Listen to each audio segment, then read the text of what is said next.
2002ರ ಗೋಧ್ರಾ ಹತ್ಯಾಕಾಂಡದ ವೇಳೆ ಬಿಲ್ಕಿಸ್ ಬಾನು ಅವರ ಮೇಲೆ ಸಾಮೂಹಿಕ ಅತ್ಯಾಚಾರಗೈದು ಅವರ ಕುಟುಂಬಸ್ಥರನ್ನು ಹತ್ಯೆಗೈದ ಪ್ರಕರಣದ 11 ಅಪರಾಧಿಗಳು ಜನವರಿ 21ರ ಭಾನುವಾರ ಗುಜರಾತ್ನ ಪಂಚಮಹಲ್ ಜಿಲ್ಲೆಯ ಗೋಧ್ರಾ ಸಬ್ ಜೈಲಿಗೆ ಆಗಮಿಸಿ ಅಪರಾಧಿಗಳು ಶರಣಾಗಿದ್ದಾರೆ ಎಂದು ಮಾಹಿತಿ ತಿಳಿದುಬಂದಿದೆ.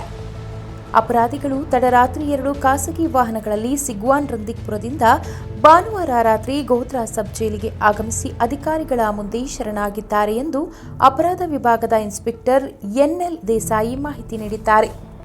2022ರ ಸ್ವಾತಂತ್ರ್ಯ ದಿನದಂದು ಶಿಕ್ಷೆ ಅವಧಿ ಪೂರ್ವದೇ ಬಿಡುಗಡೆಯಾಗಿದ್ದ ಅಪರಾಧಿಗಳು ಜನವರಿ 21ರೊಳಗೆ ಜೈಲು ಅಧಿಕಾರಿಗಳ ಮುಂದೆ ಶರಣಾಗುವಂತೆ ಸುಪ್ರೀಂ ಕೋರ್ಟ್ ಜನವರಿ 8ರಂದು ತಿಳಿಸಿತ್ತು.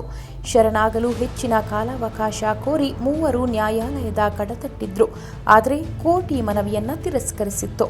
2002ರ ಫೆಬ್ರವರಿ 27ರಂದು ಗುಜರಾತ್ನಲ್ಲಿ ಸಬರಮತಿ ಎಕ್ಸ್ಪ್ರೆಸ್ ರೈಲಿಗೆ ಗೋಧ್ರಾ ರೈಲು ನಿಲ್ದಾಣದಲ್ಲಿ ಬೆಂಕಿ ಹಚ್ಚಲಾಗಿತ್ತು.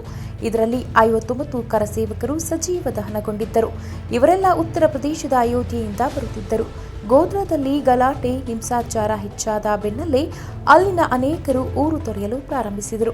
ಅಂತೆಯೇ 20 ವರ್ಷದ ಬಿಲ್ಕಿಸ್ ಬಾನು ಕೂಡ ಮಾರ್ಚ್ 3ರಂದು ತನ್ನ ಪತಿ, ಪುಟ್ಟ ಮಗಳು ಮತ್ತು ಕುಟುಂಬದ ಇತರ 15 ಸದಸ್ಯರೊಂದಿಗೆ ಹಳ್ಳಿಯನ್ನ ಬಿಟ್ಟು ಹೊರಟಿದ್ದರು. ಆಗ ಅವರು 5 ತಿಂಗಳ ಗರ್ಭಿಣಿ. ಆಗಲೇ ದಾಳಿ ನಡೆಸಿದ 20ರಿಂದ 30 ಮಂದಿ ಅವರನ್ನ ಮಾರ್ಗ ಮಧ್ಯೆಯೇ ತಡೆದರು. ಬಿಲ್ಕಿಸ್ ಬಾನು ಮೇಲೆ ಅತ್ಯಾಚಾರ ಮಾಡಿದ್ದಲ್ಲದೆ ಆಕೆಯ ಕುಟುಂಬದ 7 ಮಂದಿಯನ್ನ ಕೊಂದು ಹಾಕಿದ್ರು. 2004ರಲ್ಲಿ ಸುಪ್ರೀಂ ಕೋರ್ಟ್ ಈ ಕೇಸ್ನ ತನಿಖೆಯನ್ನ ಸಿಬಿಐಗೆ ವಹಿಸಿ ಆದೇಶ ನೀಡಿತು. 2004ರಲ್ಲಿ ಎಲ್ಲ ಆರೋಪಿಗಳು ಬಂಧಿತರಾಗಿದ್ದರು.